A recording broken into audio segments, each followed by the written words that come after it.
Yo! What's up mga kakulot? And welcome back sa akin channel. So welcome 2021 and I hope you are all doing great for this new year.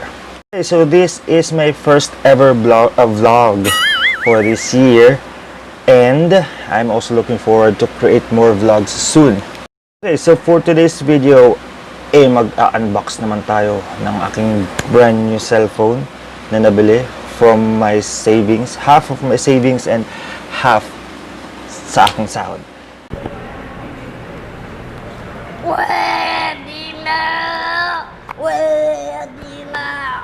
But before we proceed, if you are new to my channel, please don't forget to hit the subscribe button and kalimongin mo na rin ang notification bell to keep you updated, okay?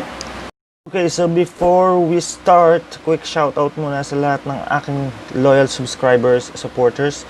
Thank you so much sa inyo lahat and God bless you more, okay?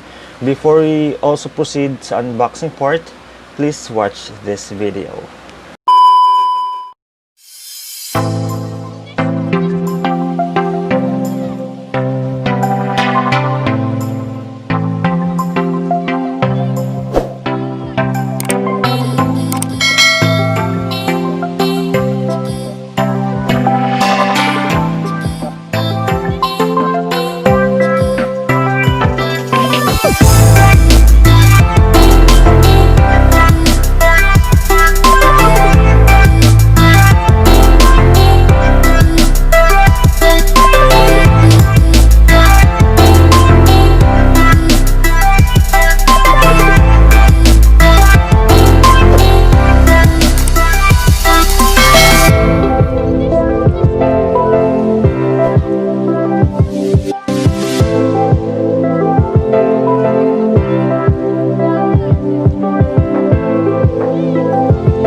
A few moments later.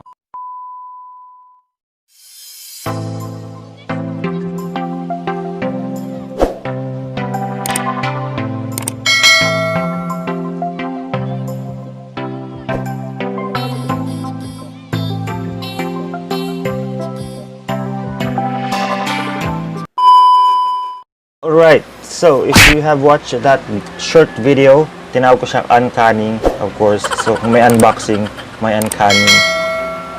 Well, I'm not sure kung tama.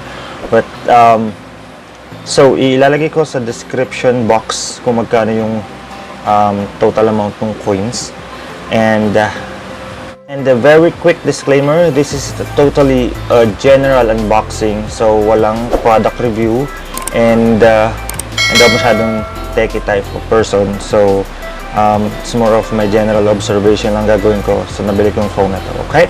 Okay, so let's go to the unboxing part. So, I just want to welcome a new phone, which is the OPPO A12. Okay, so this is an entry-level phone and hindi naman siya ganun kamahal, hindi naman siya ganun kamura. And before I actually proceed buying this, nag-check din naman ako sa mga reviews, which I will also include the link on the description box. You may also check that. Okay, so, and also the price will be posted on the description box. Okay, so let's proceed. So actually, prior doing the unboxing, of course, nabuksan na siya ng sales lady for me to be able to do a quality check then. And if all the or if the phone is working properly. Alright. Okay, so unbox natin. Ooh. Okay, so when you unbox it, so meron siyang document sleeve. Dito sa document sleeve. Okay, saan ba ang bukasan ito? Sorry. There you go. So meron siyang user manual, a free jelly case or clear case, and yung SIM card ejector pin. Right. Okay. So, ito na yung phone. Okay. So, ang kulay na pinili ko is, saan ba yun? Makikita? Silver. Ayun. So, it's a hindi siya makita, but it's flowing silver. Yan. So, yeah. So, if you will see the texture sa likod, medyo magaspang siya.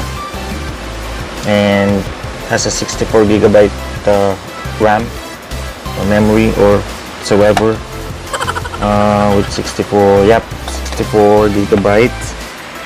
And based on the review na nabasa ko is perfect as an entry-level phone. And the reason why I actually choose this is magaang, which is I'm pretty sure 95% pwede siya pang vlog. Okay, so ito na yung phone. Same kinis ng noo ko. Alright. Ay, hindi ko pa talaga siya totally nabuksan. Siguro ano lang, lit lang. And meron siyang Type-C charger na kasama. There. Nahulog tong isa. Ayan. So, this phone offers 8 freebies, which are power bank, as far as I remember, power bank and the 64GB memory card. So, pinili ko yung 64GB or gigabyte memory card. Tara! Ito siya, memory card, 64GB, micro SD. And malaking tulong talaga siya sa vlogging career ko. Okay? Alright, so well, technically yun lang naman. So I'll do my best to do a product review sa my next or on my next vlog. So aaralin ko muna siya. And I'm so really happy na after a long period of journey or time, nakapag-purchase na ako ng sarili kong phone. Katas ng Uncanning, katas ng SWELDO, and katas ng iPON. Okay? That's it for my short video, guys. So I hope na-inspire ko kayo by using or presenting the iPON Kineme, and also port din na SWELDO. So we also need to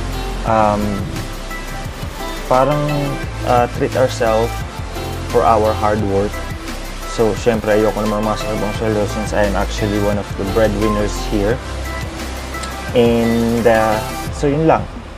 And also, if you are really new to my channel, so please hit the subscribe button, mag-comment ka na, don't forget to like, share, and subscribe. Okay? So see you on my next journey. Bye-bye!